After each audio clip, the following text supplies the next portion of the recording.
Bob Nightingale, who gets mocked by other national writers for always being wrong, suggested the Dodgers, they're going to let him go.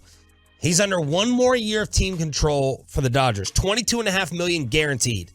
All right, he's getting $22.5 million this year, but his suspension got cut down, time served, all that stuff. He is going to be reinstated today. You would think he's going to move on from the Dodgers. And I was like, go and get him, Rangers. 31 years old, Cy Young winner, Cy Young stuff, dinged up and dented out there on the market. Feels like that is a Ranger-type acquisition, right? Because besides Jacob deGrom, you're usually not getting the top studs available. This is the top studs available. Well, he's got warts. Yeah. He's got major warts. There's going to be a lot of teams who just, I think, stay away. I think have him on their no-draft board to make an NFL. But would this feel wrong? I don't know if I should ask Choppy first. Choppy is the right shoulder. Wait, which one's the devil? Me and inner me. Kermit and inner Kermit. Oh, well, yeah. Peyton and Bobby. I think the devil is typically on the left. The angel's on the right shoulder. Okay.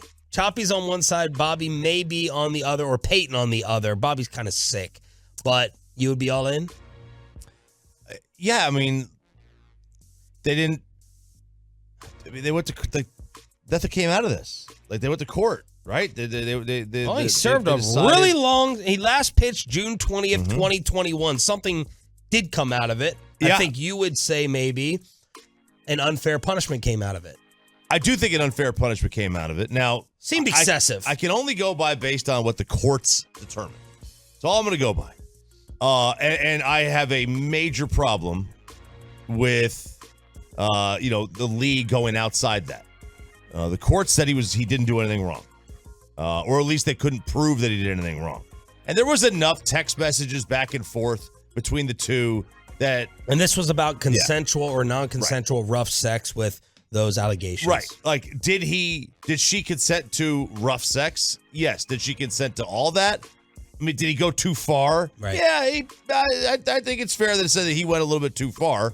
But look, I mean, I'm into some weird stuff. I don't like people being in my bedroom. I don't want to be in somebody else's.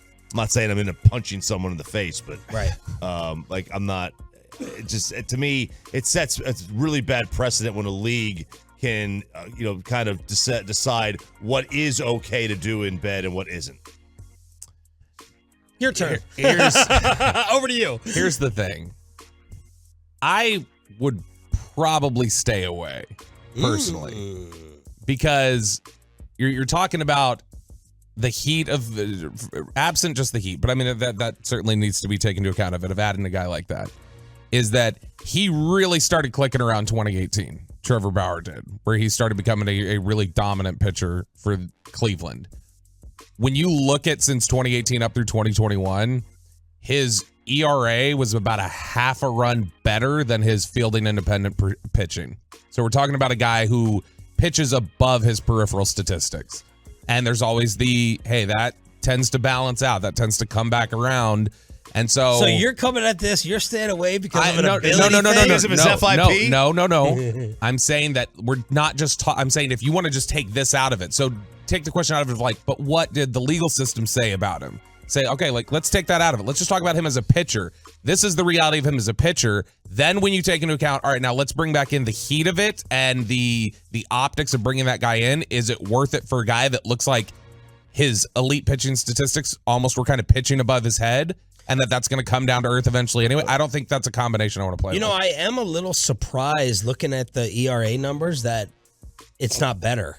I'm a little bit surprised. Since 2012, 606, 529, 418, 455, 426, 419. Then a 221 in Cleveland. That was, why was that interrupted? 2018.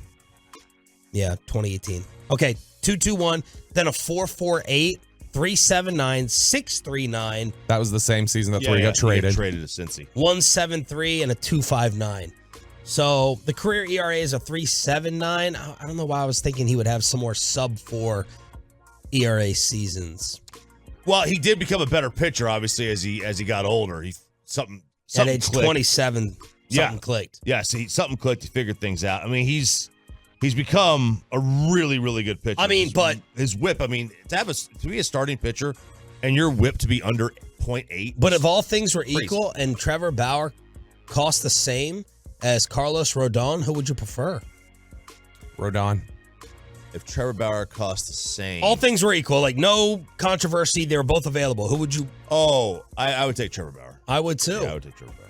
And you were scared about Rodon being a 2-year. I was concerned about Rodon in terms of a guy who clicks and figures it out, but like his pitching matches up with like the 3 true outcomes and like his peripheral statistics and things like that. Like we're talking about Bauer has his entire career walked a lot of guys, and some of these dominant years we're talking about, like his most dominant, like 1.73 ERA, 2.59 ERA, pitched 11 games in 2020, won the Cy Young, a COVID shortened year, and then 2021 pitched 17 games. So we like, I just there's a lot to consider there just as a pitcher, and if he can be the type of guy you think he can before you even take into account all the optics of it. There's also a lot of similarities in their careers. Like both of them kind of figured it out at 27, 28. Like Carlos was not. But look, we're sitting here. We're not talking about sexual assault allegations. We're talking about him on the mound. Yeah. So, am I to take that as us and the majority of Tolos would sign off on the character stuff? That's what the topic was supposed to be about. But I think you're answering it by taking it to FIP and whip. Yeah, there you go. I mean, look, at the end of the day, that's what it is about.